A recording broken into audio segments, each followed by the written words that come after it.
Another way.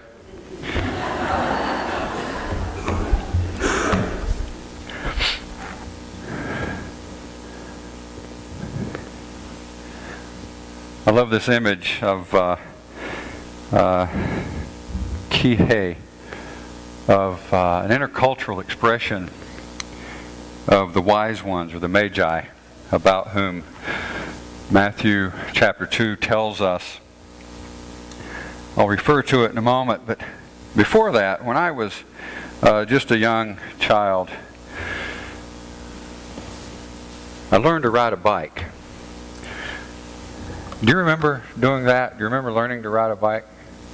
Too long ago. Yeah. It was a long time ago for many of us. How did you learn to ride a bike? Perseverance. Trial and error. Falling over. And getting back up. Yeah.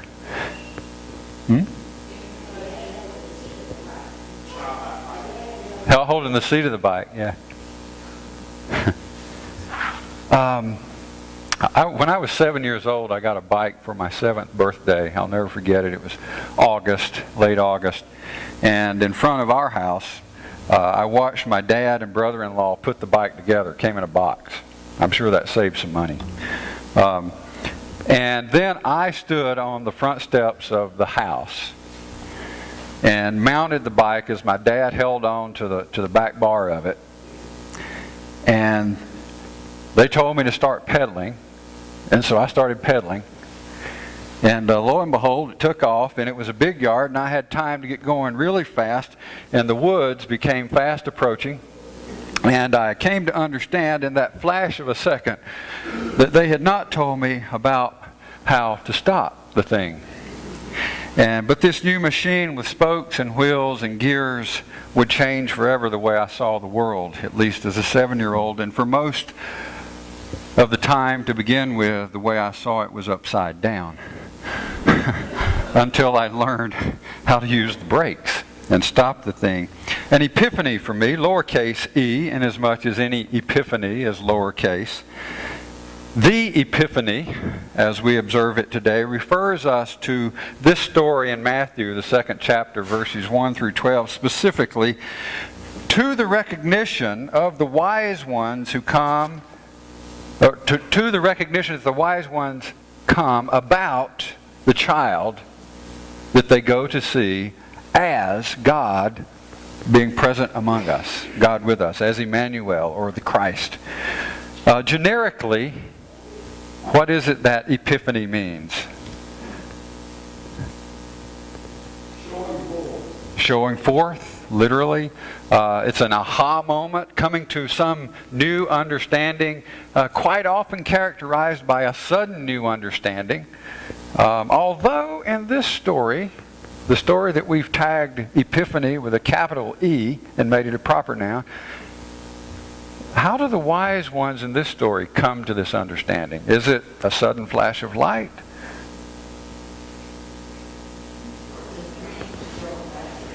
There's a dream, yeah, there's a dream, but I mean, they start on this journey a long time before, don't they? They observe the star at its rising. So this has been in process, and they've been searching for it. It isn't something that, that just sort of happened willy-nilly to them. They didn't know where they were going, but they knew where they were. They had some direction. They had some guidance from the stars. At home the other day, I was asking about learning to do new things, such as Epiphany, and Annie reminded me, or said that she remembered that it was the most amazing thing when she learned to ride a bike, to learn that you can actually steer away from the wall and not have to crash into it every time. And she said it was like an epiphany. And I thought, wow, it is like an epiphany. Whenever we learn something, and not only did she learn that you could do that, she was able to actually change the direction in which she was going and avoid a crash that had been happening over and again. Matthew's gospel is birthed from a culture of division and rising tensions and crashes all over the place. Like King Arius in the Game of Thrones, Herod is the mad king, if you will. And Herod was given to all kinds of, there's been a lot of research about his psychological health. And basically the research says it was bad psychological health because he was known for killing off people in his own family if he felt threatened by them, and he felt threatened by almost everyone around him. As Matthew writes his gospel many years after the event, and it's important that we always keep in mind whenever we're dealing with a particular passage of scriptural text, that we're engaging it in at least two ways. One is that we're engaging it from the writer's perspective at the time of writing, and we have to keep in mind that it's writing about an event that happened probably many years before. And in Matthew's case, that was probably around 70 years before. As Matthew writes this gospel around, the 60s maybe, of the Common Era, mid-60s, things are getting really volatile around Jerusalem, and little Jewish groups are trying to find favor with the Romans who are in charge and are pointing fingers. And the Christian group, or the group that would become Christian later, I suppose, or followers of Christ, seem to be in a bit of a conflict with some of the Jewish groups around who are pointing fingers at the followers of Jesus so that it can divert attention away from themselves. The Romans' attention. And fear and hatred, the brokenness of power lusted after and power abused, are representative of the way things were and the way things were going at the time Matthew's writing this story. So just be clear about that. Enter the Magi. These from the east, or foreigners actually, is who they are. Who they were is still a matter of some great debate. In an article entitled The Gift of the Magi, Intercultural Conversation and Understanding, Jennifer Hockenberry says, poets and preachers have hypothesized who the wise men were. Were they Taoists from China looking for the way that cannot be spoken and finding the wordless infant who will preach that he is the way? Were they Hindus seeking Brahma, who infuses and transcends the world and finding a child that they can hold in their arms? Were they astronomers seeking the laws of physics that guide the stars and finding the creator of those stars lying in a manger?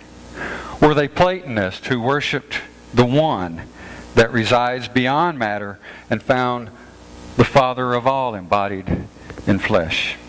Whoever they were, whatever creed they had followed, she says, whatever their culture had taught them, Matthew is clear, they worship this tiny babe and give their treasures to him. They recognize him as great before many of his own creed and culture even hear of his birth. So who they were is open to debate and open to great possibility. Doesn't really change a whole lot. What they represent, however, is a little less debatable.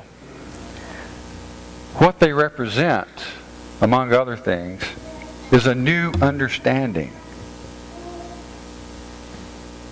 That the way of this child is another way than has been imagined before.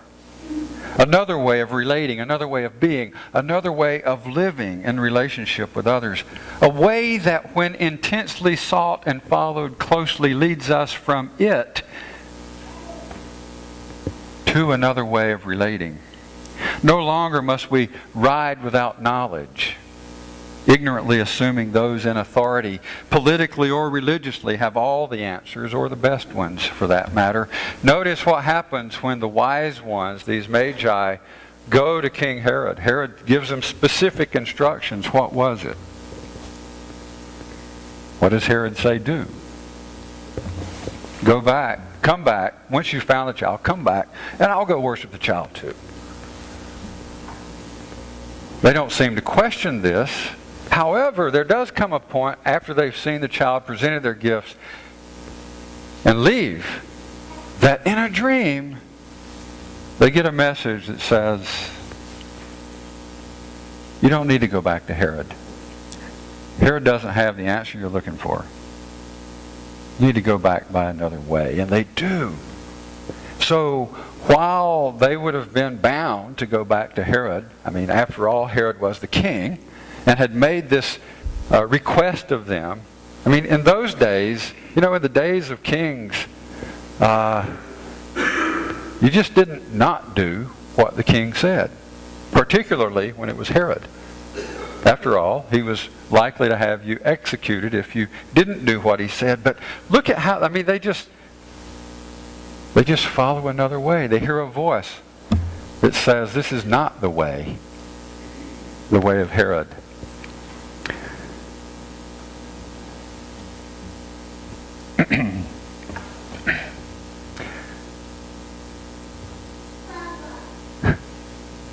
No longer must we keep crashing into the wall of blind obedience to powers that do not share our values.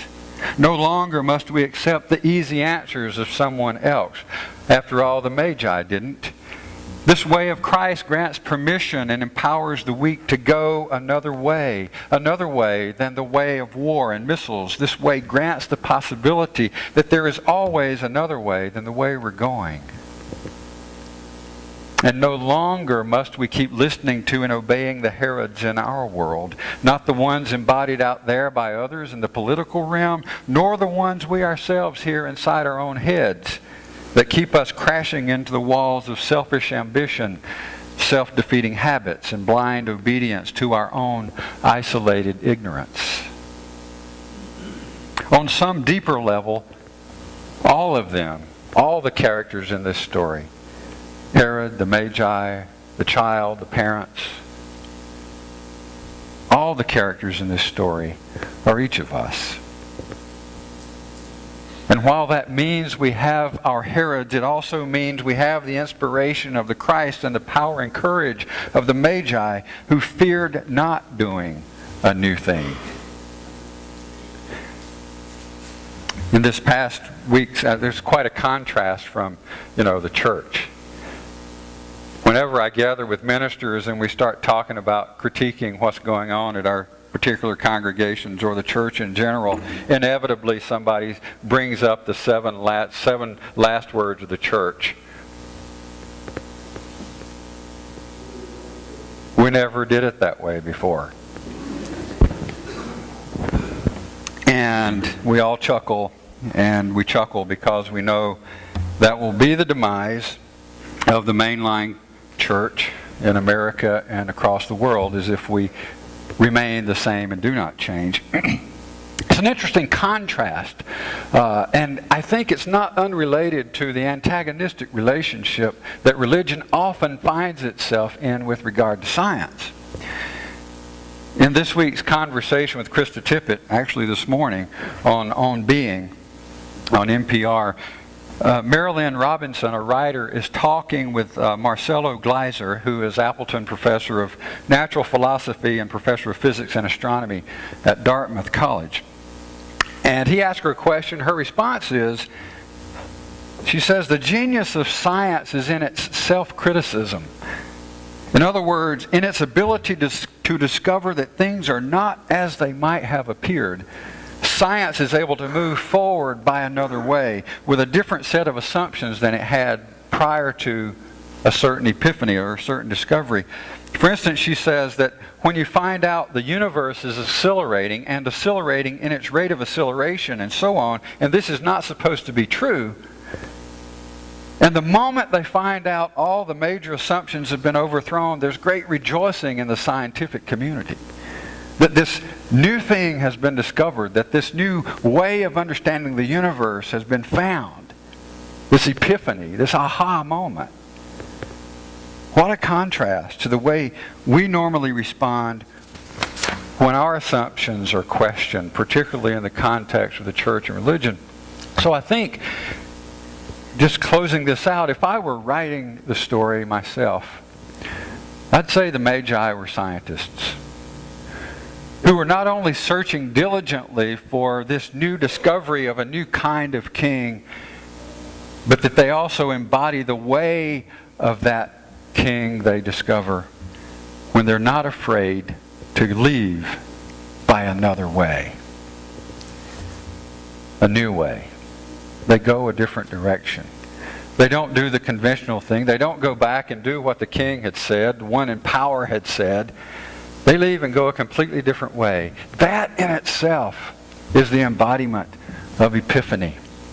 That in itself is to get the message of the one they go to find and worship.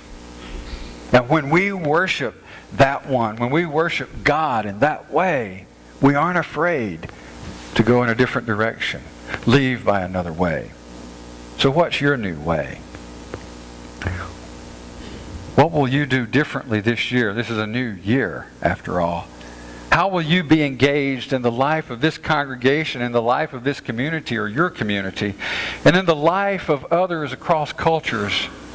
I think this story is a great start and a great model for our time and place. And maybe it's as easy to do a new thing as it is to learn to ride a bike. Gets harder as you get older, though. So while you're still young, let's keep doing new things and being faithful in that way to who we are as followers of this way of the Christ. Amen.